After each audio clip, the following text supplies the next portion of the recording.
Broadcasting from the business capital of the world, this is the Podcast Business News Network. Welcome back, our professional of the year, Jim Ramsey, who is also the director of Aletheia Marriage Counseling and the counselor himself. He's a family therapist and licensed marriage and family therapist, I should say, specializing in this field since 1974. He's offering counseling in person, online as well, interventions, weekend retreats, and also we're going to talk more today about EFT and some of the therapies that he's helping his clients with. So welcome back today, Jim. How are you? I'm doing fine. It's good to be back. Yay. Holiday season is upon us. And you're where yes. currently? You're in Montana? Mm-hmm. Beautiful. How's the weather there? Well, we've got about 4 inches of snow outside my house. That's exciting. The lake isn't frozen yet. Some of the shallower lakes are, but Placid Lake isn't frozen over yet. Oh, my goodness. Exciting to hear. A little chilly in New York, but no snow yet. Can't wait.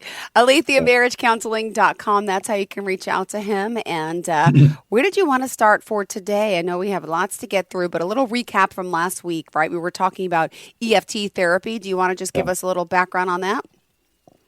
Well, EFT therapy is a research-based approach that has been developing for over 50 years. Susan Johnson is a primary person identified with that program. She's passed away this past year.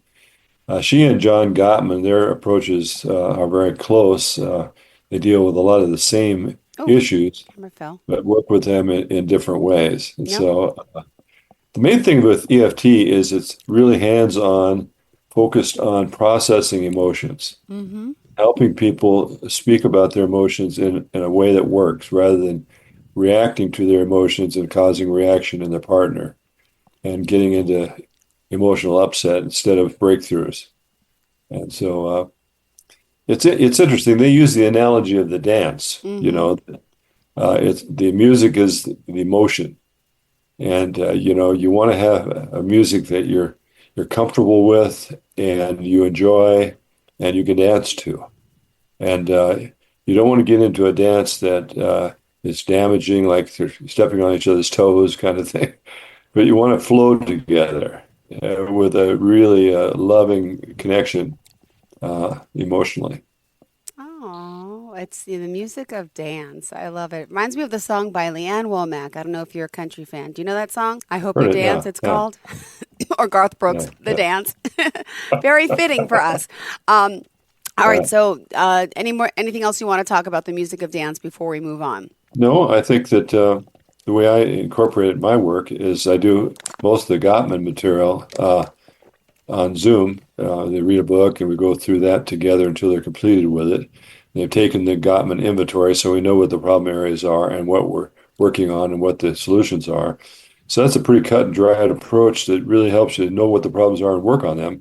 But when they're in my office with me, we not only complete the treatment plan, but I have the opportunity to do the intensive work with them, ally motion focus therapy. Got it. But we also interweave another approach, what I'll be talking with you today, called the therapy of dialogue and narrative. Yeah. The narrative marriage therapy. Yes. Do you want to jump into that? Yes. It's really an interesting approach and very intuitive and very effective. The object is to have the people start talking about their relationship from the very beginning, which we do already with the Gottman and Susan Johnson approach. But just slow down there and really let them talk about early experiences and let them feel those experiences again. And through, good listening on my part, I help them to draw out those feelings. And then as they go on, we talk about the harder things in life, the financial problems, the babies, injuries, and just kind of talk about their life kind of progressively to the present. And all the way along, we're just helping them re-feel those experiences and relive them. And it's interesting because people like to talk about their story, but they don't realize how that they start forgetting the good things and they start remembering only bad things. And so as we talk about the bad things, we also talk about how they got through it, how they supported each other, how they helped each other, what it was like to come out the other end. And so the focus of the work is on the relationship. They keep coming back to keep coming back to what Yeah. we did, how we handled this, how we Hmm. handled that. Because the enemy of a good relationship is the focus on myself and how mad I am and how hurt I am and how abandoned I am and whatever bad things are going on. It's all about me. But we want to get them back to remembering how they Hmm. started, remembering the stages through their life. And this is particularly helpful for people that are maybe 15, 20 years in the marriage and really upset, emotionally blocked and cold and, unhappy, and help them go through their past experience together. Um, is very, very significant. And we have some writing exercises they do as they go through that program, that process. All right, thank you. I think we kind of jumped us around about. Did you want to mention anything about the Gottman method and emotion focused therapy as well? The primary problem that Yeah. they're both dealing with? Yeah. So as we get down the line, these things are all being merged in certain ways. Hmm. I'm training all of them, and I just apply things as needed with a couple. But as they get to the point where they're at their current time, the big exercise that kind of caps everything is to have them write a letter to themselves from the relationship, as if the relationship was an entity that could communicate with them. Hmm. And so the relationship talks about how proud it was of how they handled this loss of a baby or how they got through financial hardship or whatever. It kind of caps everything and talks to them about what they've accomplished and where they're at and so forth. So each of them write a letter like that.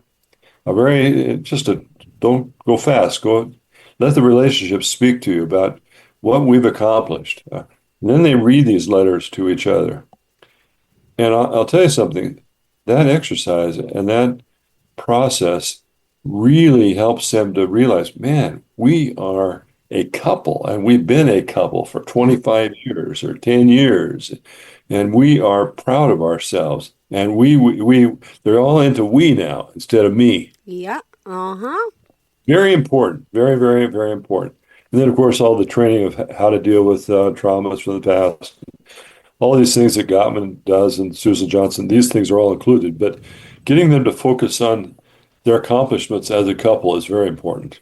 Beautiful. Thank you for sharing that. And also moving on to more of this narrative marriage therapy. Did you want to kind of go through some of the phases of it to help us understand and get through that for today? Because I know that's what our focus is. And Mhm. this is exciting to hear. There's other Yeah. ways out there. Different Yeah. models are helping so much with marriage counseling. If you are just tuning in, Yeah. I would say that, it's not steps like for Susan Johnson or seven principles like John Gottman, but it's an ongoing narrative hmm. that kind of you weave in and out of all the rest of it. And the key is as they're learning their problem areas, as they're learning to speak about what's really there on an emotional level rather than reacting badly to their bad feelings and causing the other person to have worse feelings, and then they react, cause you to have worse feelings. Instead of all Hmm. that, you kind of keep coming back to what you're doing right, what we've learned, and realize that nobody has a perfect life. Nobody is perfect. You're not Nope. married to perfect people. You are learning to really understand and support a different person than yourself. And together, we are making a very unique couple that is strong and resilient and supportive of each other. So it's that overall work that gets a person to there's a shift. There's a shift in the direction of their relationship from where they were going in the kind of a destructive way to turning to the side and knowing, "Well, this is where we're going to go and this is how we're going to handle things." And it's beautiful to see people go through this process and begin to have genuine hope because they're dealing with things differently and they feel differently about their past. They feel differently about themselves as a couple. it's very fulfilling to help people to make these changes and make the progress that they make. Well, thank you for that. And don't forget AlethiaMarriageCounseling.com. You can reach out to Jim Ramsey there. And again, he's in Montana, but he can work with you here over the Zoom, over the telecommunication aspect or in person. So let's, the underlying skill that the therapist models, you say, in the therapy approach. What exactly is that skill? Well, I think the biggest skill of all that the therapist uses and then helps the clients to use is the skill of really focusing on the other person. Mm-hmm. You know, I see women that say, my husband doesn't even see me. And I know what they're talking about. Not only do they feel like they don't even see me physically, Yeah. but they're not tuned into me. They don't see into me. Mm. And so it's kind of interesting. Into me is intimacy, for a woman. I got intimacy. I like that. Mm-hmm. Intimacy is seeing more than just my attractiveness or Yeah. I'm pretty, whatever, but to see who I am and know me and care for me and respect me and help me, support me. That is so precious. And the woman then begins to feel safe and cared for. I've got a man that loves me and cares for me. Now, Aw. the other side of that coin is for a man to feel like she needs me. She really wants me. She likes to be with me. She's proud of me. Mm-hmm. And especially a feeling of I'm accomplishing something. She respects me. She appreciates me. Men are very much into their performance and feeling successful and competent. And often when a woman is emotional, her emotionality kind of communicates to him that I'm not helping her. Yeah. I'm failing. Look at her. She's crying. Mm. I don't want my wife to cry. I want to do everything I can do to make her happy. The old Yeah. adage, happy wife, happy life. And a man wants to make his wife happy, and often because she's not feeling heard and she's not feeling seen and she's not feeling cared for, she's emotional. And when she's emotional, he feels like a failure. So it's a horrible vicious Mm. circle, just a terrible vicious circle. And so we want to help them nurture each other. And the man needs to know that he can be vulnerable about his fear or his Yeah. insecurity. That I just feel like I'm a failure. The average woman doesn't know he thinks that way. She thinks he's always mad or he Mm-hmm. doesn't want to talk or he doesn't want to be around her. She doesn't. Oh, Jen, lost your audio there. Hold on. I can't hear you. I I'm don't sorry. know. I lost you. I could not hear you for a moment there. Are you there now? Are I'm we there here. now? Yeah, but literally we went blank. It might be a streaming issue on my end. I lost you for a second there. Could you repeat what you just said? It looked funny. You were laughing. Well, I think summarize what I'm saying is a lot of times what's happening inside of the man and inside of the woman are unknown by the other person. They are seeing what they're seeing and they're responding to what they think is going on, and often their response makes it worse Mm-hmm. because they really aren't in touch with what's really going on. A man can be very loud and seemingly very angry to his wife. He is frustrated. He's trying to get a point across. He's Yeah. trying to feel heard and respected, but his come across is killing it Yeah. because she reacts to the nonverbal stuff, and he doesn't know that, and and it goes on and on. So they need to slow down, listen to each other, take turns talking, and not get into the spiral that just gets more and more out of control. Got it. Thank you. And also, want to point out, you as a marriage counselor, family counselor, all these years, clearly your niche is with marriage counseling, right? Did Yeah. that happen by accident or by coincidence? Were you just really good at this or seeing a lot of people or did you have the secret to success yourself with your relationships? Well, I had training, and Mm-hmm. I'm fortunate to have a healthy family background, and to be in a Christian tradition where we're taught to love and care and help people and so forth. And so it dawned on me while I was in college that a lot of people are really miserable. And reading the books and seeing the case studies, I was just sitting there. People really do that. People really feel that way. And so I began to just feel like I want to know more about how I can help unhappy people, especially in their marriages, because they're having children, the children are suffering. And so this came on me in my early 20s. And so I got my degree in psychology. And after that, I guess I want to go on and get a graduate degree and work in this field. So that's what I've done. And Hmm. so that's my whole life has been marriage and family therapy. I do some individual. Now I don't do much of any, except when I'm working with a couple, sometimes I'll see her or see him with the permission of the spouse to resolve issues, but it's within the context of marriage. Um, but I'm totally marriage, really. Oh, great. Well, thank you for that. And also, let's move on down, talk a little bit more about the other phases of narrative therapy. Where do we leave off? We are on number two, three. Wait, two and a half. I don't see the list there, so you have to just go with what you got. We're going for the next phase. But it's funny because, yeah, when I'm talking to you, I want to look at you, but a lot of times I Yeah. focus on looking at the words instead of you. And I like having a conversation, even though we're not visually like together, but I feel like we are. So I have to keep hitting it. So I apologize. Go ahead. Well, it's good that you're a woman and can Uh-huh, multitask. uh-huh. Thanks. I think that what we're seeing here is just that good marriage therapy, like virtually all therapies, there's kind of a blending of different disciplines. You read different experts in different fields, and you blend different things you learn from each book you read. But overall, I like the structure of the Gottman approach because it's so thoroughly researched and it's very valid. And I like the approach of Susan Johnson and emotion focus therapy because it's so powerfully instructive as to how to deal with people in their deep and traumatic emotional states. They have to be able to go through those states. They have to have a well-trained person helping them initially until they get on the right track and know how to do things themselves. And I mean, the main goal of narrative therapy would be what? Well, to help people really understand and love each other and understand that a promise in sickness and health is exactly what it is. And then coming to the point where you're not resenting what you did and you're kind of grudgingly going through the motions, but you're investing in that. You're continually giving of yourself more and more to make things right, to make things best, to honor and help each other. And so the relationship either gets richer and more loving with the years, or it gets more stale and dead with the years. A lot of Oh, people that stay married are not really happy at all. They're just kind of going through the motions and they're getting joy from going to the gym or being with their girlfriends or whatever, but they're not really connected like they should be. And the thing is, they don't know they can be.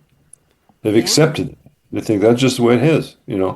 Or a lot of people think that as you get older, the romance goes, and that's just the way it is. That's the way everybody is. But it's not the way it is at all. A lot Yeah. of people have very close, rich lives until they pass away, 80s or 90s. Uh, Thinking of the Notebook right now. Did you ever see that movie, Jim? Yes, I did. Right? Yeah. When one passes, the other one's next, and then passes right away because that love was such a great bond, and they wanted to be together forever. So that's just the beauty of it. That's like the epitome, right? Of being in Yeah. love like that. Ah, beautiful. Yeah. Yeah. Now let's talk a little bit about the final exercise in this therapeutic approach. Well, that was the That writing of the was, journal, the writing a letter to each of them. They write a letter to themselves from the relationship. oh my And, goodness. just it sounds kind of funny to use that kind of skill. John Gray has what he calls the love letters that are very powerfully therapeutic. And sometimes they use those in marriage counseling. But here, you're writing letters to somebody that really hurt you when you're young, and maybe they're deceased and you can't talk to them, or they're alive and you still can't talk to them. So you process all your emotions, starting with the hardest ones, anger, and hurt and sadness and so forth. Each topic is a paragraph, and you write as fast as you can or type as fast as you can, just blurting out all your feelings about anger, the experiences that made you angry, blah, blah, blah. Until you can't talk about anger anymore. Then you talk about hurt, then you talk about fear. And you work on down through sadness. And finally, at the bottom, you can say, yeah, but I love that time when you get all this stuff out of the way, you might have had a little fishing trip with that person, or did a little something with them, or had a special gift, and you can thank them for something or appreciate it. Then you write a letter. Next part of the exercise is you write a letter from them to you, apologizing for all the things they did. I realized I was an alcoholic. I'm embarrassed to think about it. I let you down so many ways. Da, da, da, da, da. They answer everything you said in the Aw. first letter. They write back to you, but you wrote the letter back to you. Then you Mm. write a third letter forgiving them.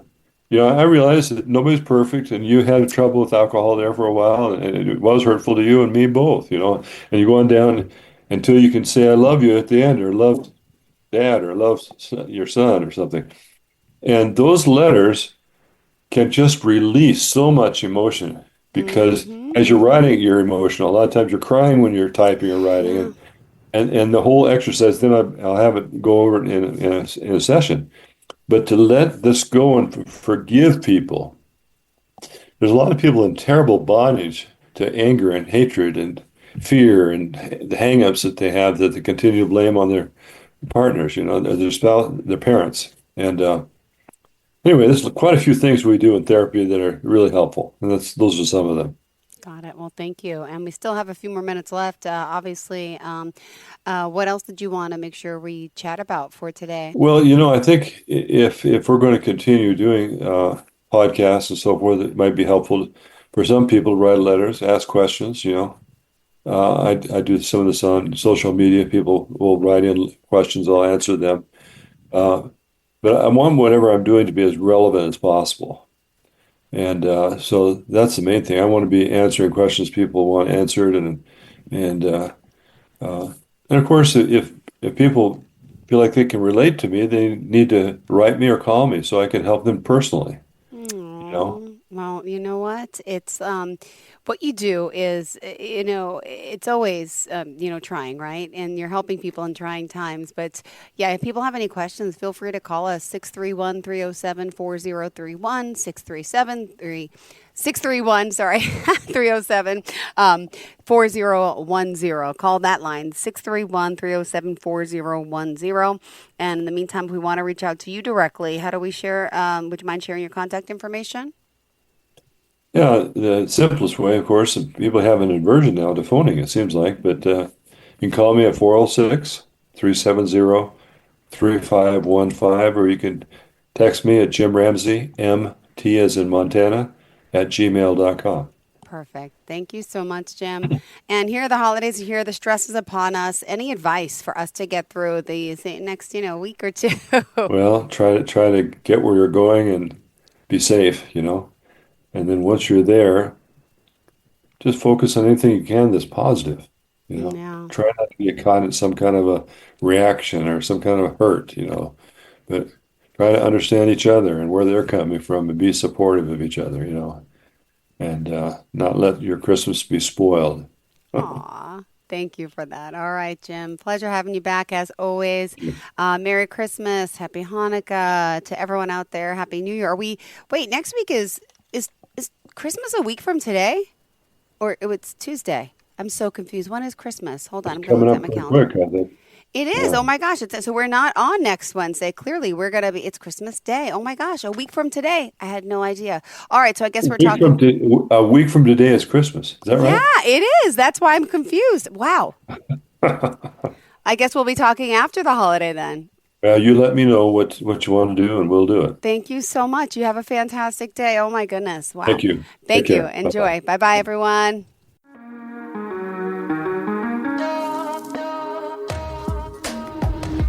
Broadcasting from the business capital of the world, this is the Podcast Business News Network. Hey, Dad, how do airplanes fly? What's in this box? Can I touch this? Where does sand come from? Is this tree good for climbing? What happens if I mix these two things together? How are babies made? What does this thing do? Kids are curious about everything, including guns. Talking to them about gun safety in your home is a good first step, but you can do more. Always keep your guns locked, unloaded, and stored separately from ammunition. Storing your guns securely is the best way to prevent family fire, including unintentional shootings. For more information on safe gun storage and ways to keep your family safe, visit endfamilyfire.org. That's endfamilyfire.org. What do we keep in the attic? What's this thing called? Can I ride my bike backwards? Like I said, kids are curious. It's up to us to keep them safe. Brought to you by End Family Fire, Brady, and the Ad Council.